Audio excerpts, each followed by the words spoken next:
শুভ সকাল সবাইকে। আসসালামু আলাইকুম। এই যে আমি ঘুম থেকে উঠে নাস্তা বানাইতেছি। আজকে হবে মাছ আর রুটি।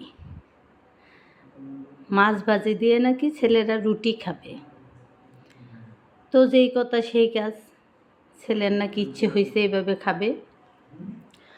তো এই তো দেখেন, কয়েকটা রুটি বানাইছি আর কয়েক পিস মাছ ভাজি করছি।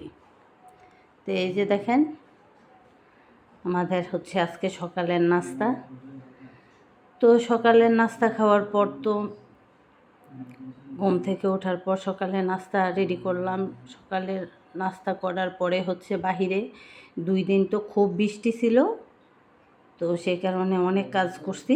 বাহিরের টাইলস সেগুলো পরিষ্কার করছি। তারপরে হচ্ছে এই যে দুপুরের জন্য মাছ দিয়ে পেঁপে দিয়ে রান্না করব আর মাছের ডিম। এই যে পেঁপে দিয়ে রান্না করব। তো আজকে খুব টায়ার্ড লাগতেছে, কারণ বাহিরে পরিষ্কার করছি। ভালো থাকবেন সবাই, আল্লাহ হাফেজ।